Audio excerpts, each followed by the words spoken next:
Good evening dear student. आज का हमारा टॉपिक होगा ग्रेविटेशन। और ग्रेविटेशन को मैं आपको तीन पार्ट में करवाऊंगा। सबसे पहले मैं उसका थ्योरेटिकल पार्ट कराऊंगा, ग्रेविटेशन एंड ग्रेविटी। उसके बाद सेकंड थ्योरेटिकल पार्ट होगा आपका सैटेलाइट एंड केपलर्स लॉ।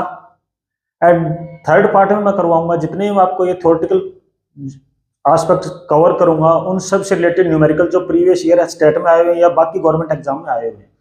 तो आपका कंप्लीट जो कॉन्सेप्ट है अबाउट ग्रेविटेशन वो क्लियर होगा। एक्सेप्ट वन थिंग, जो मेरा राइटिंग है वो थोड़ा सा हो सकता है आपको सूट ना करे, लेकिन थोड़ा ट्राई करो। और एक्सेप्ट राइटिंग आपको शायद ही कुछ ऐसा मिले जो आपको लगे कि देयर इज एनी फॉल्ट।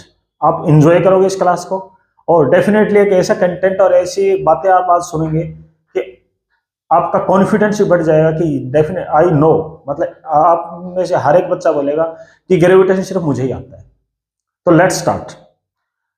सबसे पहले हम बताएंगे व्हाट इज ग्रेविटेशन। तो डियर स्टूडेंट, ग्रेविटेशन क्या होता है? ग्रेविटेशन इस दुनिया के अंदर, इस ब्रह्मांड के अंदर, इंटायर यूनिवर्स के अंदर कोई भी दो बॉडी है वो एक दूसरे को अट्रैक्ट करती है। और जो इस अट्रैक्शन को क्या बोलते हैं? ग्रेविटेशन। मैं फिर बता रहा हूं, कोई भी दो body in the entire universe, पूरे ब्रह्मांड के अंदर कोई भी दो बॉडी हो, उनके बीच में एक फोर्स काम करता है और फोर्स ऑफ अट्रैक्शन काम करता है, उसको हम बोलते हैं ग्रेविटेशन। ग्रेविटेशन आपको क्लियर हुआ? अब ये फोर्स कितना काम करेगा, किन फैक्टर पे डिपेंड करेगा, किन फैक्टर से कम होगा, किन से ज्यादा होगा, कौन कौन से फैक्टर इसको प्रभावित करेंगे, इन सब की कैलकुलेशन से हमारे एक साइंटिस्ट हुए न्यूटन, आप सब जानते होंगे उनका नाम भी सुना होगा। उन्होंने क्या किया कि इनकी कैलकुलेशन किया और रिसर्च के बाद उन्होंने एक थ्योरम निकाला और इस थ्योरी के अकॉर्डिंग, उस थ्योरी को बोलते हैं न्यूटन्स लॉ ऑफ ग्रेविटेशन। और न्यूटन लॉ ऑफ ग्रेविटेशन के तहत ही उन्होंने बताया कि फोर्स कितना है और कैसे है। तो उन्होंने पाया कि ये जो फोर्स ऑफ अट्रैक्शन है, जो हम ग्रेविटेशन की बात कर रहे हैं, जो फोर्स ऑफ ग्रेविटेशन, जो फोर्स ऑफ अट्रैक्शन है, is directly proportional to the product of the masses of these two body, जिनके बारे में मैंने अभी आपको बताया। कोई भी दो बॉडी है, उनके जो मासेज है, उनका प्रोडक्ट है, उनके डायरेक्टली प्रोपोर्शनल होता है ये force. And it is inversely proportional to the square of the distance between these two body. मतलब क्या हुआ, जो दो बॉडी की हम बात करें, जिनके बीच में फोर्स ऑफ अट्रैक्शन की बात कर रहे हैं, जिनके बीच में हम ग्रेविटेशन की बात कर रहे हैं, उनका जो मासेज है उनके मल्टीप्लीकेशन के लिए डायरेक्टली प्रोपोर्शनल है। मतलब जितनी उनकी मासेज बढ़ेंगे उतना ही ज्यादा ये फोर्स ऑफ अट्रैक्शन बढ़ेगा। एंड उनके बीच में जितनी ज्यादा डिस्टेंस होगी उतना ही ज्यादा फोर्स ऑफ अट्रैक्शन कम होगा।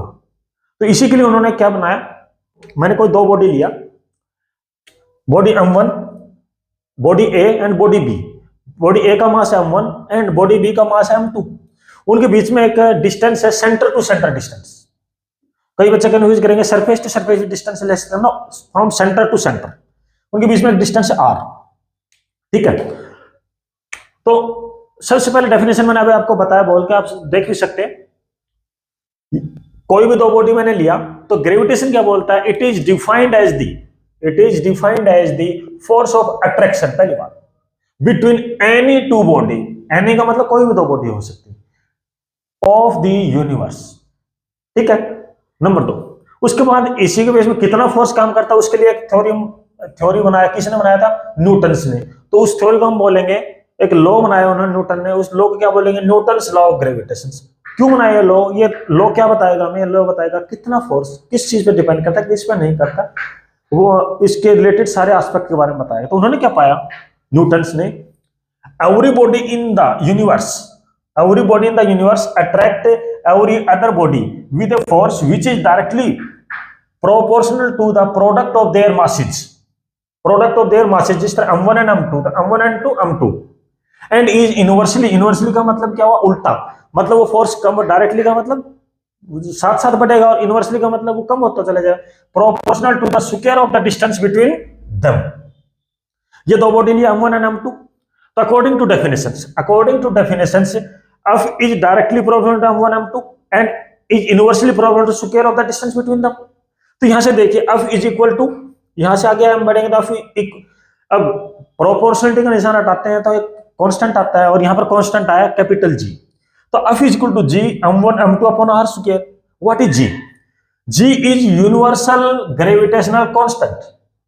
देखिए इसमें इसका नाम से ये बहुत इंपॉर्टेंट अपने आप में, यूनिवर्सल ग्रेविटेशनल कांस्टेंट। एंड अब इसकी डेफिनेशन, यूनिवर्सल ग्रेविटेशनल कांस्टेंट का मतलब है G is universal everywhere in the entire universe. पूरे ब्रह्मांड के अंदर जी की वैल्यू कहीं पर भी चेंज नहीं होती है। आपके नॉट ओनली इन एचटेट, कहीं पर भी गवर्नमेंट एग्जाम में सीधा सीधा कई बार क्वेश्चन पूछता है, आपसे बोलेगा कि धरती का वजन इतना है और धरती के वजन इतना है, इसका जो ग्रेविटेशन है, ग्रेविटेशनल कांस्टेंट है वो है 6.67। वैल्यू आपको बता देता हूं, 6.67 इंटू 10⁻11 न्यूटन मीटर स्क्वायर पर किलोग्राम स्क्वायर। देन आप हमें बताइए कि यदि चांद का वजन धरती से 6 गुना कम हो, फॉर एग्जाम्पल हम ले लेते हैं, तब ग्रेविटेशन से जो यूनिवर्सल ग्रेविटेशनल कांस्टेंट है, जो जी की वैल्यू क्या होगी? तो डियर स्टूडेंट, जी की वैल्यू इन इंटायर यूनिवर्स कभी भी चेंज नहीं होगी। ये किसी भी फैक्टर पे डिपेंड नहीं करता, ये एक फिक्स क्वांटिटी है और ये एक स्केलर क्वांटिटी है। याद रखिए, एक स्केलर क्वांटिटी है, फिक्स है इंटायर यूनिवर्स में, नो चेंज। ठीक है, तो हम इसकी डेफिनेशन पढ़ते हैं। डेफिनेशन कैसे बनेगी इसकी? तो जैसे आपने देखा कि F is equal to G m1 m2 upon r square. यदि मैं कोई भी दो बॉडी है, उनका मास, उन दोनों बॉडी का mass m1 m2 is equal m1 is equal to m2 is equal to 1 and distance between them वो भी 1 ले लूंगा। यदि मैंने उन दोनों बॉडी के बीच में डिस्टेंस यूनिट ले ली, एनी 1 यूनिट, 1 का मतलब जिसका मैग्नीट्यूड 1 हो, एंड उनके बीच में उनका जो मासिज है इक्वल हो और 1 यूनिट ले लूं, then m1 m2 and r1 r square is equal to सब 1 हो जाएगा। तो F is equal to g। It means, अब g की डेफिनेशन यहां से निकलेगी। g की डेफिनेशन क्या हुई? It is defined as the, so it is defined as the force of attraction between two bodies each of unit mass। between force of attraction, जो हमने ऊपर फोर्स पढ़ा वही फोर्स है, ग्रेविटेशनल फोर्स ही है। between two body each of unit mass, हर एक का mass कितना है? 1 यूनिट। एंड वो कितने डिस्टेंस पर रखे हैं? Eight a unit distance apart. मतलब क्या हुआ? दो बॉडी रखी, उनके बीच में कोई जो डिस्टेंस है वो 1 यूनिट है। 1 आप मीटर भी ले सकते, किलोमीटर, जैसा आपको मतलब मैग्नीट्यूड 1 होगा। एंड उनका जो मासिस है वो क्या लेंगे? For example 1 kg each. तो जो फोर्स काम करेगा, F इज इक्वल टू जी, ये हमारी डेफिनेशन होगी जी। ठीक है, अब हम पढ़ेंगे फैक्टर अफेक्टिंग जी। जी आया है, ग्रेविटेशन, यूनिवर्सल ग्रेविटेशनल कांस्टेंट आया, तो फैक्टर कौन कौन से ऐसे हैं जो जी को प्रभावित करते हैं? आप को यहां से याद करने की जरूरत नहीं है, ये कॉमन, आप जब आपने ये डेफिनेशन पढ़ लिया, आपने ये जी कहां से आया इतना पढ़ लिया, तब आपको यही पता लग गया होगा कि फैक्टर कौन से हैं। जी पहला कौन फिक्स, तो मैंने आपको बता दिया, इंटायर यूनिवर्स में इसकी वैल्यू फिक्स है। It is a scalar quantity and दो बॉडी हैं, it does not depend upon their mass, it does not depend upon their nature, it does not depend upon the size of this body.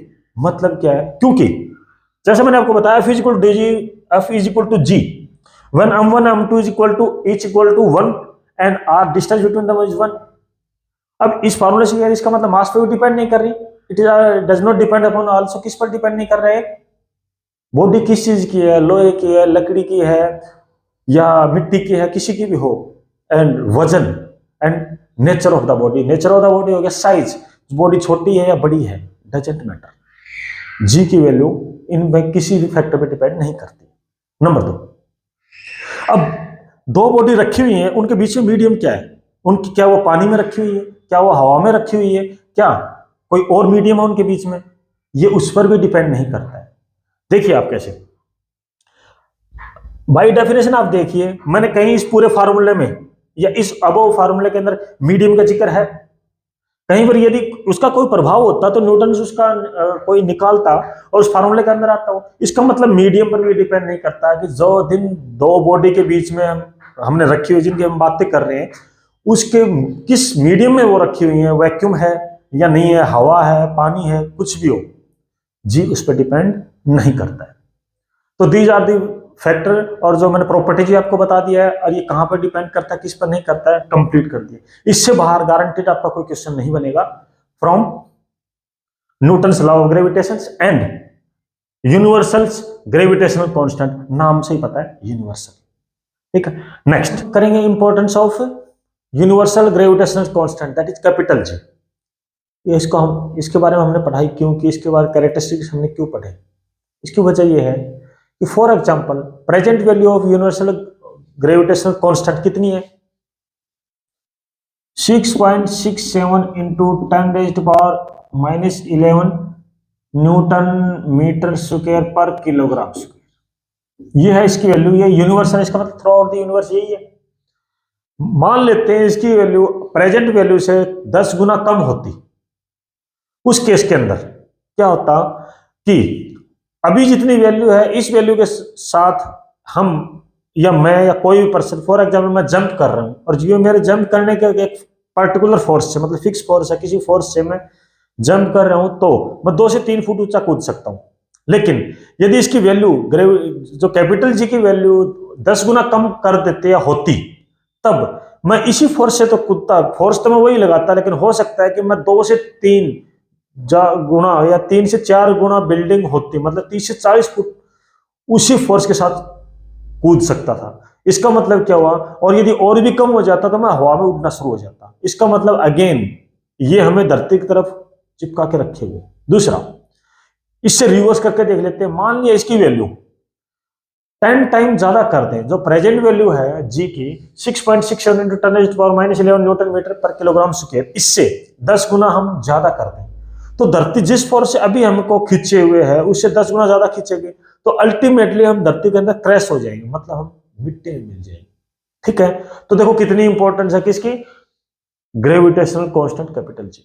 उसके बाद इसके अंदर एक और है छोटा सा, ये सेल थ्योरम। सेल थ्योरम के अंदर क्या है, कई बार सीधा सीधा क्वेश्चन आता है, सेल थ्योरम कभी नहीं पूछता। सेल थ्योरम के अंदर उसका जो बेसिक है वो मैं आपको बता देता हूं। कोई भी एक स्फेरिकल सेल है, स्फेरिकल सेल का मतलब क्या है, कोई एक होलो स्फीयर है, उसकी चारों तरफ मटेरियल होगा, अंदर खाली वो खोखला है, उसके सरफेस पे कोई बॉडी रखी इसके पास, तो इसका भी एक मास है, ठीक है, और इस बॉडी का भी एक मास है। इसका मान लिया कैपिटलम है, इसका स्मॉलम है। ये दोनों एक दूसरे को अट्रैक्ट करेंगे, और किस फोर्स के द्वारा करेंगे, ग्रेविटेशनल फोर्स F = g/r² के द्वारा। इतना फोर्स इनके बीच में काम करेगा। लेकिन ये बॉडी यदि इसके बॉडी के अंदर कहीं पर भी मैं लेके आता हूं, किसी भी पॉइंट पर, स्फेरिकल सेल के अंदर, खोखले उसके अंदर, स्फीयर के अंदर, तो यहां पर कोई भी ग्रेविटेशनल फोर्स इस बॉडी के अंदर काम नहीं करेगा।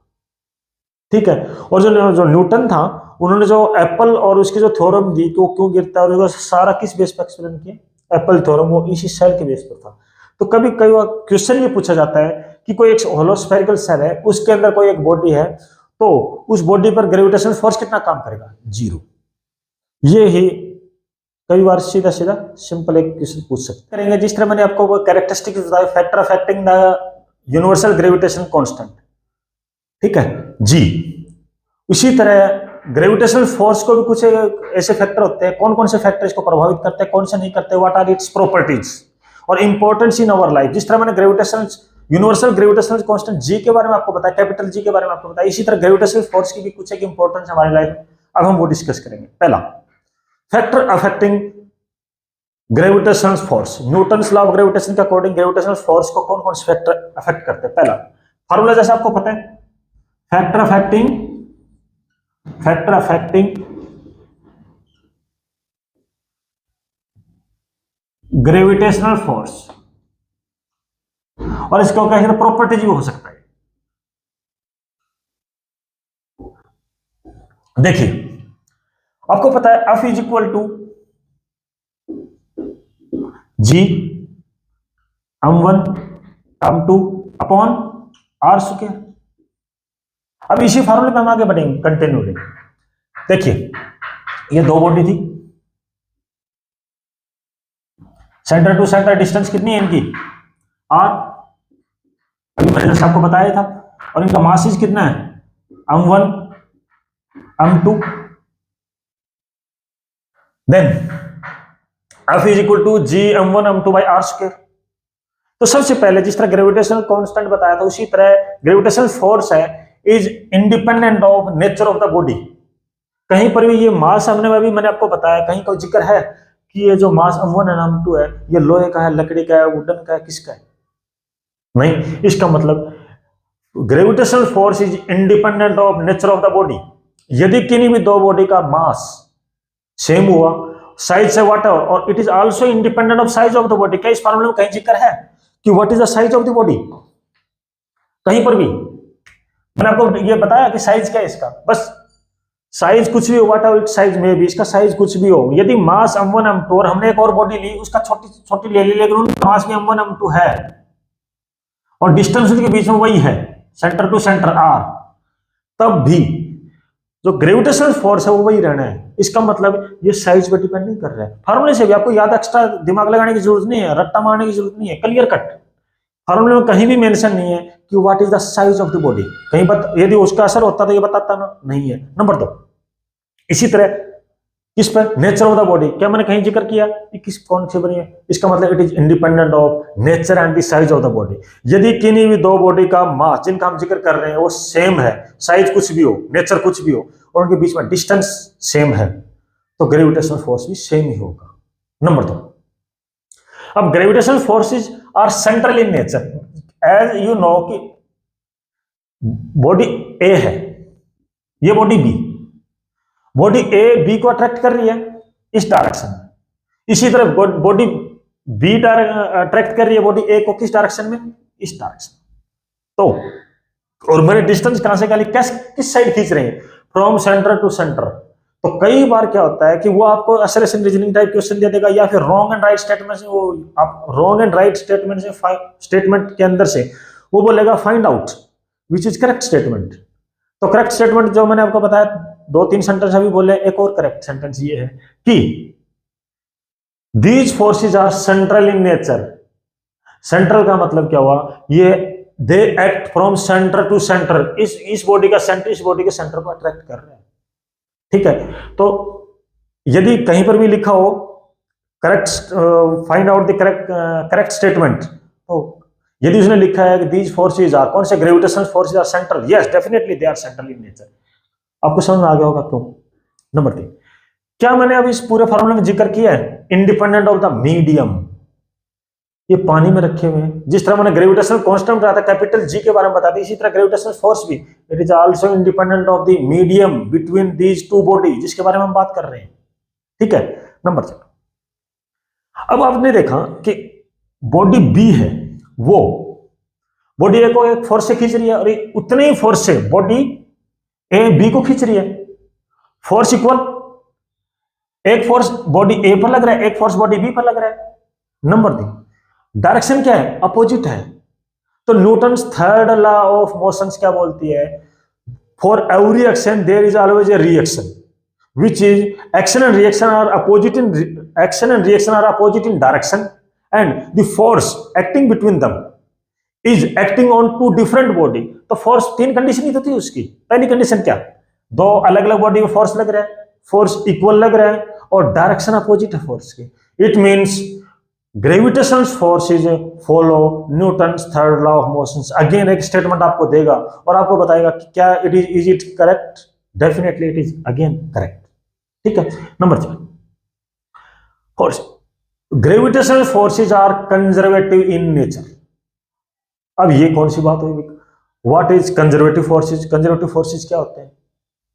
देखिए, आप इसको ऐसे समझिए, कोई भी हमने फोर्स आया, उस फोर्स की वजह से कोई काम आया, force into distance is equal to work, ठीक है। अब देखिए, हमने कोई बॉडी, कोई मास था, उसको यहां से हटा के आगे शिफ्ट कर दिया, तो जितनी डिस्टेंस हुई from point A to point B, ठीक है, यहां से यहां लेके गए एक फोर्स के द्वारा। तो इसने कुछ फोर्स ने कोई काम किया। अब ये फोर्स जो काम किया, यदि यही काम एक ग्रेविटेशनल फोर्स के द्वारा किया होता तो यह कंजर्वेटिव है। क्योंकि कंजर्वेटिव का मतलब है ये बॉडी को ए से बी लेके गए, हम सीधा भी लेके जा सकते हैं, हम इसको ऐसे भी लेके जा सकते हैं, हम इसको ऐसे भी लेके जा सकते हैं, हम एक छोटे से पाथ से भी लेके जा सकते हैं।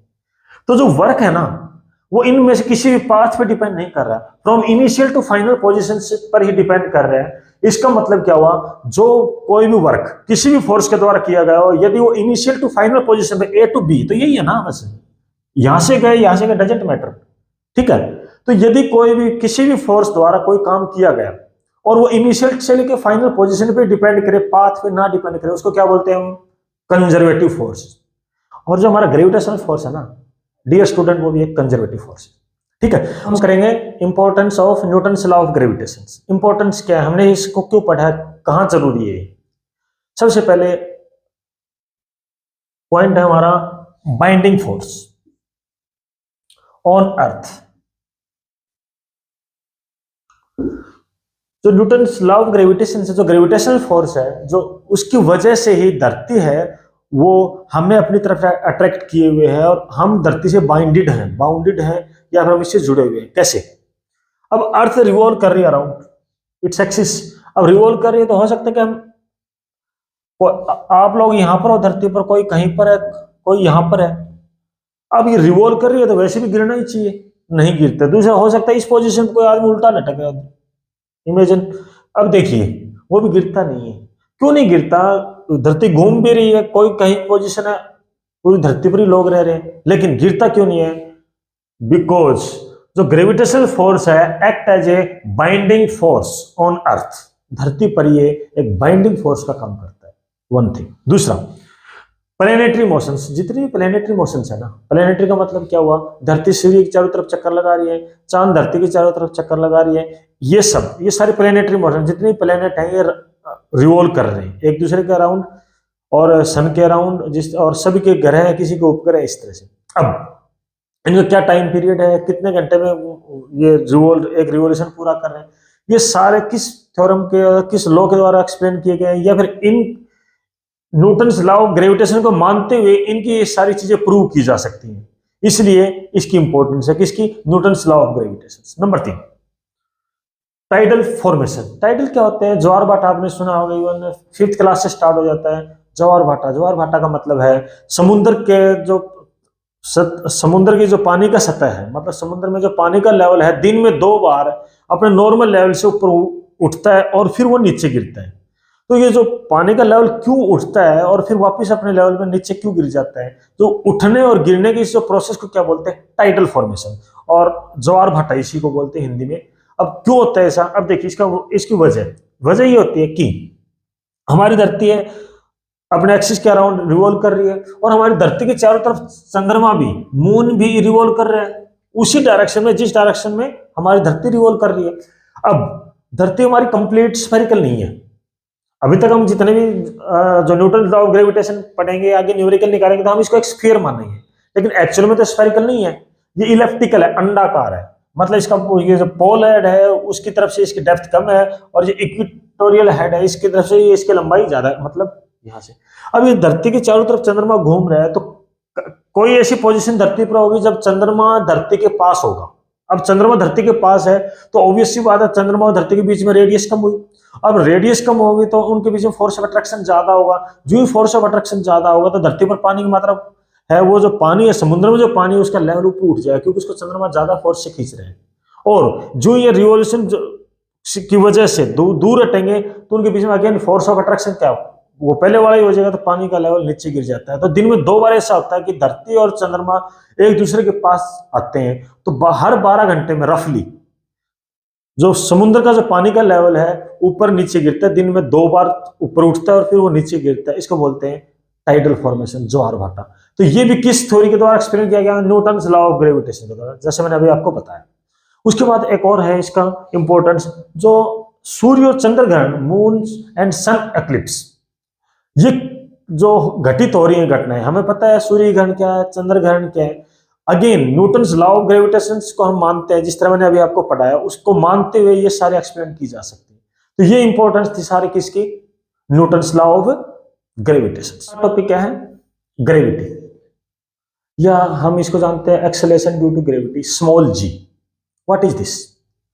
तो ये कोई एक्स्ट्रा चीज नहीं है, जो अभी तक हमने पढ़ा उसी का कोई एक पार्ट है, स्पेशल केस है।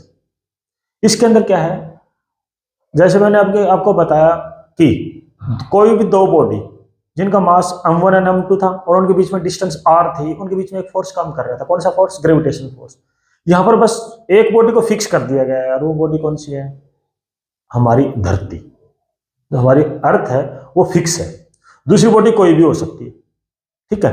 तो और कोई भी डिफरेंस नहीं है जो अभी तक हमने पढ़ा, और इसमें सिर्फ it is a special case of किसका? ग्रेविटेशनल फोर्स का स्पेशल केस है। बट क्या डिफरेंस है? Only one thing is fix here, और वो जो वन बॉडी है किसी भी दो की नहीं, दो बॉडी में से वो है एक धरती।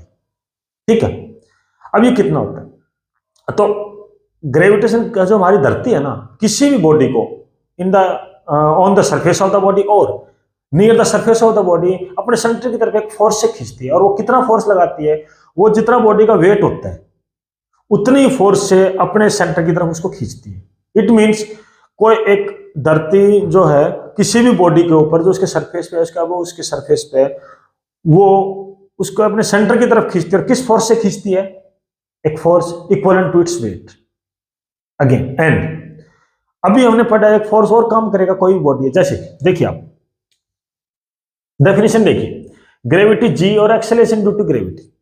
ठीक है, मैं यही बताऊंगा आपको एक्सेलरेशन वर्ड क्यों आया यहां पर। देखिए, it is the force of attraction, it is the force of attraction exerted by earth towards its centre, अपने सेंटर की ओर, its centre on a body lying on its surface और near it, lying on its surface और near it, इस surface पे रखी हुई है या इस सरफेस के आसपास है। So it is a special case of gravitation. Gravitation means one body is fix here, that is earth, और कोई डिफरेंस नहीं है। ठीक है, number 2, it is a measure of, अब ये होता कितना है? जो फोर्स लगा रही धरती अपने ग्रेविटेशनल जो पुल है सेंटर की तरफ, जो सेंटर की तरफ ग्रेविटेशनल पुल है कितना है? मान लिया कोई बॉडी है, उसका मास m है। मास क्या होता है? अब दो चीजें हैं, थोड़ा कंफ्यूजिंग होता है कई बार, विदाउट एनी कंफ्यूजन आप क्लियर कट सुन लीजिए। मास क्या होता है? It is the amount of substance contain in a body. कोई भी बॉडी है उसके अंदर कितना सामान है वो उसका मास है। और वेट क्या है? मास को हम हमेशा किस में नापते हैं? जो मेजरमेंट है, जो उसकी एसआई यूनिट है वो क्या है? किलोग्राम। मास को किस में नापते हैं हम? किलोग्राम में। और जो वेट है, यदि उसको हम मास को हम ग्रेविटी से मल्टीप्लाई कर दें, ग्रेविटेशन पुल से मल्टीप्लाई कर दें, तो वो क्या बन जाएगा? मास इनटू जी। ठीक है, और जी जो मिलने के बाद जो क्वांटिटी आएगी, it means mg is equal to weight. और वेट क्या है? It is a force. Mass जो स्मॉल m है, mass is a measured in kilogram, but weight is measured in mass into G, और weight is measured in newtons. याद रखना, कभी भी किलोग्राम लिखा हुआ है इसका मतलब उसके मास की बात कर रहे हैं। ठीक है, और यदि न्यूटन लिखा हुआ है मतलब वो एक फोर्स की बात कर रहा है। और weight itself is a force. Weight क्या है? कोई भी वजन है वो क्या है? फोर्स है। जी की जगह हम mass, F is equal to mass into acceleration. So weight is measured in newton. कई बार कंफ्यूजन होता है बच्चों के, लिफ्ट के क्वेश्चन आएंगे आप देखेंगे कि वेटलेसनेस होती है, तो वो कई बार पूछता है क्या लिफ्ट के अंदर फ्री फॉलिंग लिफ्ट है उसके अंदर मास जीरो हो जाता है? मास जिस तरह मैंने ग्रेविटेशनल फोर्स बताई, इसी तरह मास इस ब्रह्मांड में किसी भी चीज का मास फिक्स है, वो कभी भी चेंज नहीं होता in the entire universe. Change होता है तो क्या होता है? Acceleration due to gravity change होती है, वो प्लेनेट टू प्लेनेट चेंज होती है। धरती पर कुछ है, चांद पर कुछ है, किसी और उपग्रह पे कुछ है। तो मास वही है, लेकिन उसके मल्टीप्लाइंग जो फैक्टर है, जो वेट बनाता है, वो जी है, वो चेंज होता है। इसलिए वेट चेंज हो सकता है लेकिन मास कभी भी चेंज नहीं होता। अब देखिए, तो अब इस बॉडी पे एक तो मैंने फोर्स बताया ग्रेविटेशनल फोर्स, कितना फोर्स है? वो वेट ऑफ द बॉडी। तो पहली इक्वेशन क्या आई? So force due to gravity pull F is equal to mg, mass into gravity मतलब weight of the body. And एक जस्ट अभी हमने पढ़ा था, एक फोर्स और काम कर रहा है, ग्रेविटेशनल फोर्स भी तो इसी पे काम कर ही रहा है ना। एक बॉडी सरफेस पर रखी है और धरती, उसके बीच में ग्रेविटेशनल फोर्स काम कर रहा है, तो दूसरी फोर्स कौन सी काम कर रही है? F is equal to G m upon r square. कर रही है कि नहीं कर रही? तो नो डाउट की दोनों फोर्स क्या होंगी? बराबर। और यदि हम इनको बराबर रखते हैं तो mg is equal to G m upon r square, जो स्मॉल m है ना, mass of the body cancel out हो जाएगा, तो हमारे पास क्या इक्वेशन बचेगी? g is equal to G m upon r square, where m is capital mass of earth, m is the mass of the body, r is the radius of the body। तो ये just एक definition थी, क्या थी? Gravity. ये कहां से? g equal to G M upon r square, यहां से बहुत सारे न्यूमेरिकल आते हैं। अब हम इसका जो कंटिन्यू करेंगे वो क्या पढ़ेंगे पता है? हम बेसिकली इसमें एक चीज और पढ़ेंगे। अब g है, g का फार्मूला निकाल लिया। अब g विद एल्टीट्यूड कितनी होगी, विद डेप्थ कितनी होगी, कहां पर कितनी होगी, कितना प्रभाव होगा, कम होगी, ज्यादा होगी, इसके बारे में अब हम कंटिन्यू करेंगे। हम करेंगे इफेक्ट ऑफ एल्टीट्यूड। एल्टीट्यूड क्या होता है? धरती की सतह से ऊंचाई। कोई भी बॉडी है, हमारी धरती है, जो पृथ्वी है इसके सतह से कितनी ऊंचाई पर रखी हुई है, उस ऊंचाई को क्या बोलेंगे, एल्टीट्यूड, और उसका ग्रेविटी पर क्या असर होगा देखते हैं। ये हमारी अर्थ है। सबसे पहले बॉडी यहां रखी हुई थी on the surface of the अर्थ। उस पॉइंट की वैल्यू कितनी थी, जी की, जी, और जी का फॉर्मूला हमने क्या निकाला, gm/r² at the surface of the अर्थ। अब ये कहता है कि विद, यदि हम बॉडी सरफेस पर न रख के इसको सरफेस से अबव लेके जाते हैं, सरफेस की धरती के सतह से ऊपर की तरफ लेके जाते हैं, और किसी हाइट h पर इसकी वैल्यू जो नई g है उसकी वैल्यू क्या होगी, तो नई वैल्यू g1 मान लेते हैं, नई वैल्यू होती है g1 एट हाइट h। तो टोटल हाइट इस बॉडी की यहां से पॉइंट से जो धरती के केंद्र बिंदु है इससे कितनी होगी, r+h, और सरफेस से तो r थी ही, r is radius of the earth. देखते हैं हमारा formula, g is equal to gm/r² on the surface of the earth and g1 नई ग्रेविटी है, नई ग्रेविटी की जो वैल्यू है उसकी इक्वेशन क्या आएगी, gm/r+h। r+h क्यों किया मैंने, अभी मैंने आपको बताया कि धरती के केंद्र बिंदु से इसकी दूरी कितनी हुई, सेंटर से कितनी दूरी हुई इसकी, r+h। सो मैंने यहां पर इक्वेशन के हिसाब से कह दिया r+h का होल स्क्वायर।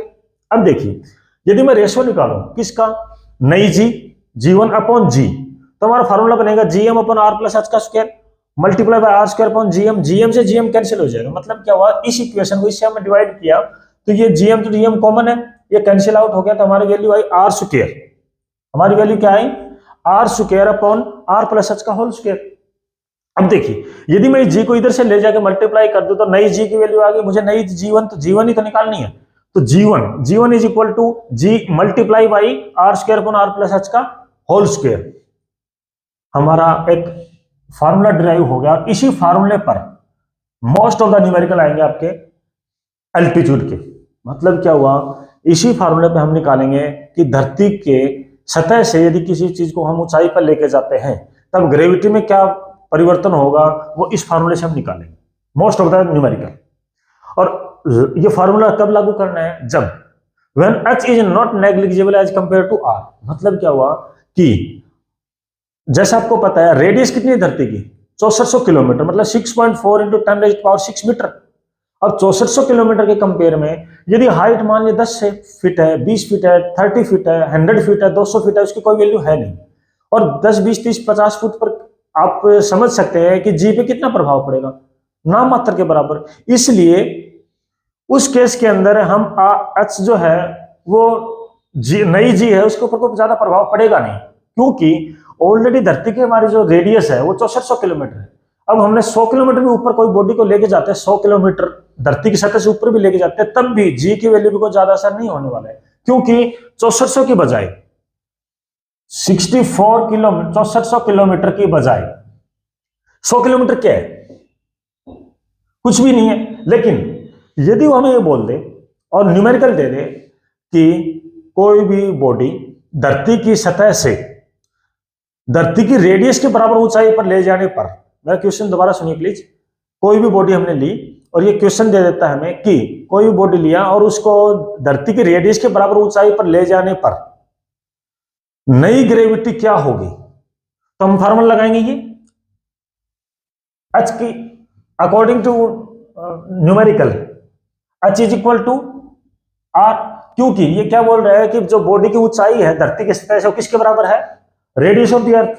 अब रेडियस ऑफ द अर्थ के बराबर है तो हम फार्मूला क्या लगाएंगे, जो अभी हमने ड्राइव किया, g1 is equal to g into r² 2r का होल स्क्वायर, क्योंकि r+h कितना हो गया, r+r is equal to 2r।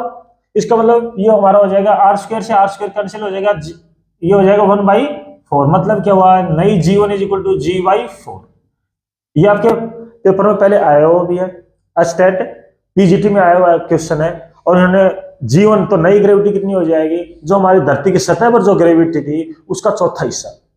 लेकिन यदि h नेग्लिजिबल हो, मतलब जैसे कि मैंने बताइए तो इक्वल दे दिया या इससे ज्यादा दे दिया, मतलब 3200 किलोमीटर दे देता, हाफ दे देता, तो भी फार्मूला हम लगाते हैं यही फार्मूला, जो ये यूनिवर्सल फार्मूला है, ये तो कहीं पर भी लगा सकते हैं।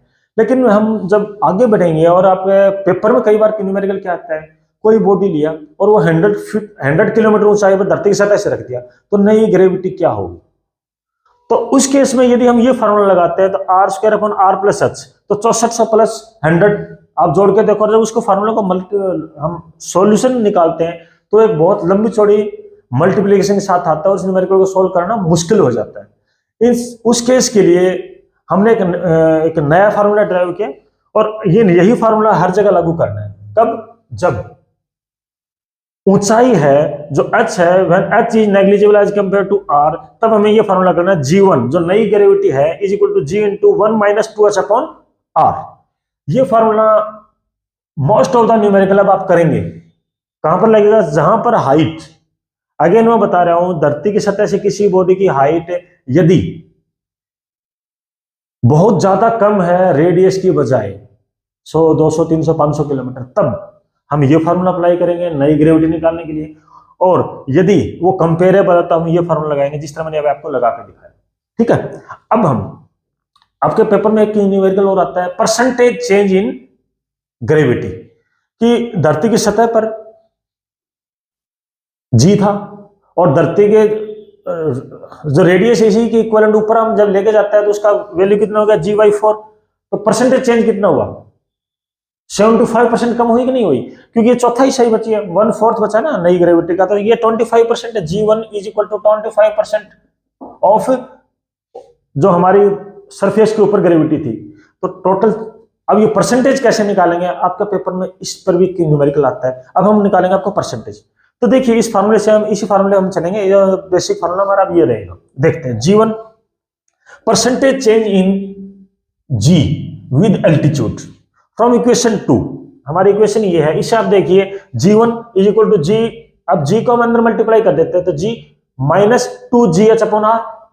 और परसेंटेज चेंज का मतलब क्या? पहले तो हम ये निकालेंगे कि जो इनिशियल हमारी ग्रेविटी थी उसमें से हम क्या करेंगे? नई ग्रेविटी माइनस करेंगे और उस जो डिफरेंस है उसको हम जो इनिशियल था उससे डिवाइड करेंगे, मल्टीप्लाई बाय 100। देखिए आप कैसे, g1 is equal to g minus 2gh upon r, तो g माइनस g1, तो यह हो जाएगा हमारा फार्मूला आएगा g माइनस g1, शुरू में जो हमारी ग्रेविटी थी on the surface of earth, minus जो नई ग्रेविटी वो कम ही होगी ना, तो minus g1 is equal to 2gh upon r।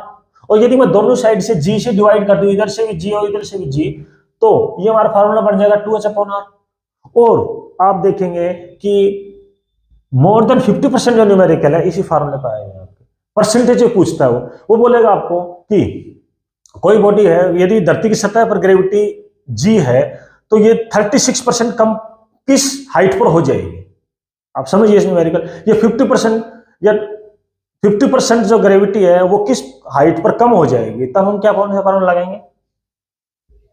ये फार्मूला। तो 2h अपॉन r, दोनों साइड हम मल्टीप्लाई कर देते हैं, इधर भी 100 से इधर 100 से, तो परसेंटेज बन जाएगा। और आप देखेंगे g minus g1 upon g multiply by 100, इधर 2h अपॉन r को इधर से मल्टीप्लाई बाय 100 कर देंगे, ये हमारा आएगा परसेंटेज चेंज इन ग्रेविटी। और इस फार्मूले पर भी बहुत सारे न्यूमेरिकल आते हैं।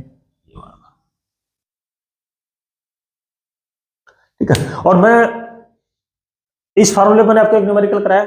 अभी जब हम फर्दर क्लास करेंगे, जो आगे बढ़ेंगे, फिर और ये थ्योरेटिकल पार्ट है, थ्योरेटिकल पार्ट के बाद में जितनी मैं आपको टॉपिक करवाए हैं सभी का मैं एक दो एग्जांपल जो आपके एग्जाम में आया हुआ है वही न्यूमेरिकल में करवाऊंगा।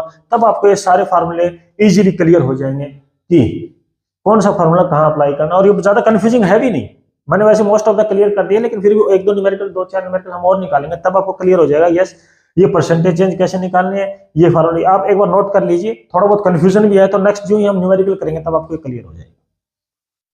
अब है इफेक्ट ऑफ डेप्थ।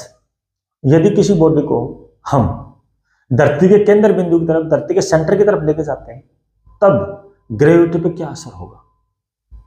तो एक कॉमन सेंस तो ये बोलते हैं इसमें कि जो ग्रेविटी है वो इनवर्सली प्रोपोर्शनल है किसके? Distance between two body. यहां पर तो डिस्टेंस कम हो रही है तो ग्रेविटी बढ़नी चाहिए, लेकिन प्रैक्टिकली ऐसा है नहीं।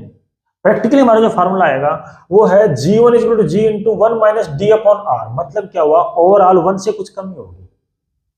तो आप जब ऊपर जा रहे हो तो भी कम कर रहे हैं, ठीक है, वो तो समझ में आई बात, क्योंकि g is equal to gm upon r square. जब ऊपर जा रहे हैं हम तो ऑब्वियस बात है r बढ़ रहा है तो g घटेगा। लेकिन जिस केस में हम जब नीचे जा रहे हैं तब तो आर क्या है, घट रहा है, तब भी जो नई ग्रेविटी है वो कम क्यों हो रही है? क्योंकि अब इसको अंदर से मल्टीप्लाई करेंगे तो G into G D minus R होगा, मतलब क्या होगा, वन जी से कुछ कम ही होगा ना। ऐसा क्यों हो रहा है? ये कंफ्यूजिंग भी नहीं है और बहुत इजी भी, मैं भी आपको बताता हूं वेरी इन इजी वे। देखिए, जब बॉडी सरफेस पर रखी हुई थी उस पॉइंट पर धरती का मास कितना था? M, capital M. ठीक है, तो हमारा फार्मूला क्या है कि फार्मूले के according g is directly proportional to M, है कि नहीं है, मास ऑफ द अर्थ, और g is inversely proportional to क्या है, डिस्टेंस। अब देखिए, यदि हमारी इस पॉइंट पे बॉडी को हम डेप्थ पर रखते हैं तो क्या धरती का मास चेंज नहीं होगा? अब धरती का मास हो जाएगा ये नई रेडी, ये जो है ना आर माइनस डी।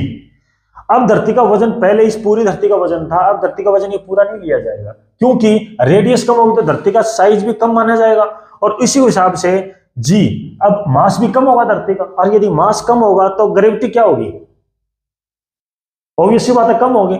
और इधर जो डिस्टेंस, जो हमने डेप्थ डिस्टेंस कम की थी उसकी वजह से ग्रेविटी बढ़ेगी। अब इनका नेट इफेक्ट क्या आएगा? मास कम होने की वजह से ग्रेविटी कम होनी चाहिए और डिस्टेंस कम होने की वजह से ग्रेविटी बढ़नी चाहिए, क्योंकि फार्मूला हमारा बनेगा आर माइनस डी का स्क्वायर। एक फैक्टर जो ऐसा है जो हमारा ग्रेविटी को कम कर रहा है, एक फैक्टर ऐसा है जो ग्रेविटी को बढ़ा रहा है। अब इसका एक नेट कम निकालते हैं और यदि एक डेरिवेशन निकालते हैं, कंप्लीट डेरिवेशन है इसकी, तब तो हमें सारा क्लियर हो जाएगा कि विद यहां पर मास और इसका नेट इफेक्ट क्या आएगा। और नेट इफेक्ट ये आएगा कि धरती के अंदर भी, सतह के अंदर भी जाते हैं हम, तब भी ग्रेविटी कम ही होगी, और वो इस फार्मूले के तहत होगी। जो डेरिवेशन है वो बहुत लंबी है और वो आपके सिलेबस में भी नहीं है, वो आपको उससे कोई मतलब नहीं है। वह है ना, आपको बता दिया कि कॉमन एक आपको मतलब डाउट ना रहे कि यार धरती के अंदर भी जा रहे हैं तब भी ग्रेविटी कम हो रही है, ऊपर जा रहे हैं तब भी कम, दोनों केस में कम क्यों हो रही है। तो उसकी एक लेमन लैंग्वेज में, लेमन भाषा में आपको बता दिया। आम भाषा में ये है कि एक फैक्टर ऐसा है जो हम नहीं समझ पाते, वो है मास वाला फैक्टर। अब मास धरती का ये वाला काम करेगा, पहले मास ये वाला काम करता है। जब हम धरती की सतह से ऊपर लेके जाते हैं तो मास का बदलाव नहीं हो रहा था, इसीलिए जो हमारा नया फार्मूला है विद डेप्थ वाला फार्मूला है ये। तो पहले हमारा फार्मूला क्या था, देखिए please, G1 equal to G upon R और आर प्लस एच का स्क्वायर। यदि मैंने बताया जब एच नेग्लिजिबल ना एज कंपेयर टू आर, दूसरा फार्मूला बताया G1 equal to G into 1 minus 2h upon R. जब आर और एच की जो वैल्यू है वो बहुत कम है एज कंपेयर टू आर, तो नेग्लिजिबल उसको हम नेग्लेक्ट कर सकते हैं। नंबर 3, और इनका परसेंटेज चेंज के लिए हमने क्या बताया था, G minus G one upon G is equal to H upon R. इस केस के अंदर क्या है, ऐसा कोई 2 या 3 फार्मूले नहीं है, नेट एक ही फार्मूला है, और वो क्या है, G1 is equal to G 1 minus D upon R. अब इसके अंदर भी हम परसेंटेज चेंज निकालेंगे। आपको क्लियर हो गया?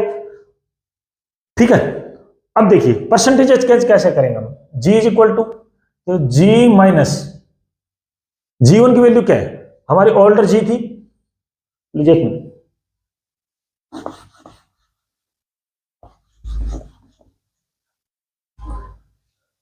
परसेंटेज यदि मैंने उस टाइम निकाला था वहां क्लियर नहीं होता, सेम मैं दोबारा निकाल रहा हूं, फार्मूला मोर और लेस सेम ही है। तो G माइनस G1 की वैल्यू क्या है इनटू G, अब इसको मैं ओपन करता हूं तो जी डी अपॉन आर।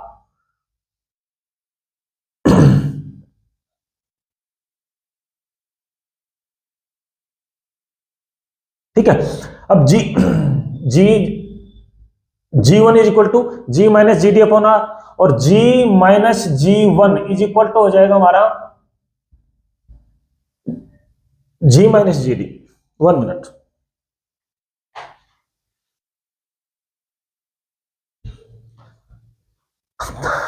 अब हम निकालेंगे percentage change in G with depth. Formula हमारा ये है परसेंटेज चेंज, तो हम यहां से करेंगे G1 is equal to 1 minute. आप जब मैंने परसेंटेज चेंज विद हाइट निकाला था सेम फार्मूले के अंदर, मैं दोबारा समझा रहा हूं, यदि आपको वहां क्लियर नहीं था, अब यहां पर सेम ही चीज है, दोबारा बता रहा हूं, प्लीज सुनिए आप आराम से। G1 is equal to G into G D upon R, और यदि G, मैं इसको ऐसे करूं कि जी डी इधर ले आऊं अपॉन आर आपको समझाने के लिए is equal to G minus G one, ठीक है ना, जी डी इधर जाएगी, ठीक है। अब यदि दोनों साइड से मैं जी से डिवाइड करता हूं, dividing G by G both side,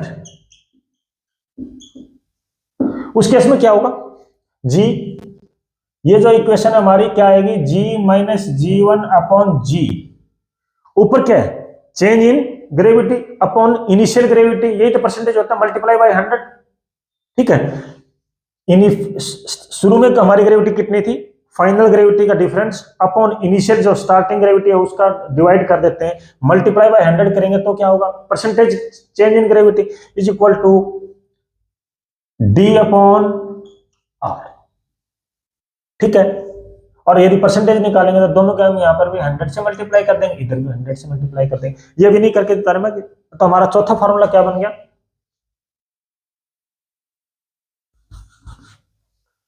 ji minus G one upon G is equal to D upon R. Dear student, अब आप देख सकते हैं दोनों फार्मूलों में से कि मान लिया धरती की सतह से हम किसी बॉडी को एक हाइट 200 मीटर ऊपर लेके जाएं और 200 मीटर नीचे लेके जाएं, तो दोनों केस के अंदर ग्रेविटी पे क्या असर होगा, तो आप फार्मूले से देख सकते हो कि यहां पर जो g minus G one upon G है वो 2h अपॉन आर है, और इधर g minus G one upon G is equal to D upon R है। इसका मतलब क्या हुआ कि यदि हम सेम ऊंचाई पर लेके जाएं किसी बॉडी को और सेम डेप्थ में लेके जाएं, तो जो ऊंचाई पर लेके जाएंगे तब ग्रेविटी डबल कम होगी, क्योंकि फार्मूले में 2h अपॉन आर। समझे आप मेरी बात। तो पेपर में आप कई बार क्वेश्चन पूछता है कि धरती की सतह से 500 मीटर ऊंची कोई बॉडी हम लेके जाते हैं, तब ग्रेविटी फॉर एग्जाम्पल कुछ हो जाती है, तो इतनी यदि हम डेप्थ में उस बॉडी को लेके जाए, 500 मीटर डेप्थ में लेके जाए, तब ग्रेविटी कितनी होगी, तो पेपर में वो पूछेगा, पहला तो उसने आंसर दे ही दिया कितनी है, तो ऑब्वियस सी बात है यदि ऊपर हाफ कम हुई है तो उससे आधी कम होगी यहाँ पर, ठीक है। मान लिया धरती की सतह पर ही है, धरती के ऊपर ही है, मैंने 100 मीटर ऊपर लेके गया और 100 मीटर नीचे, डी भी 100 मीटर कर दिया। यदि 100 मीटर डेप्थ में इसकी ग्रेविटी फॉर एग्जाम्पल 1.2 पॉइंट कम होती है, तो ऊपर यदि हम 100 मीटर ही लेके जाएंगे ना, तो इसकी ग्रेविटी हो जाएगी 2.4 कम होगी, यहां से डबल कम होगी। ये पेपर में आपके बार बार पूछा जाता है और इसमें आपको निकालने की जरूरत है ही नहीं, सीधा आपको पता होगा कि यार देखिए कि उसमें 2h अपॉन आर है, तो जित हाइट का जो असर है वो डबल होगा कम करने में एज कंपेयर टू डेप्थ, ठीक है। इसके बाद हम इन दोनों टॉपिक के, मैंने आपको बताया था क्या, gravitation, Newton's law of gravitation, and then gravity, change in gravity with depth, change in gravity with altitude.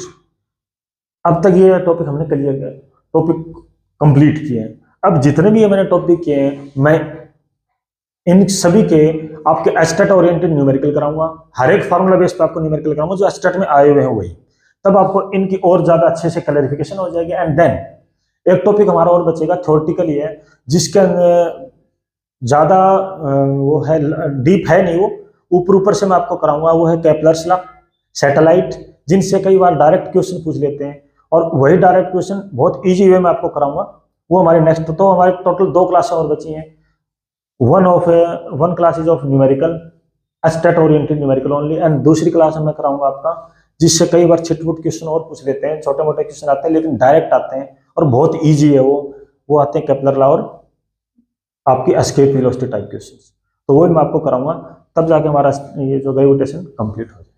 Thank you.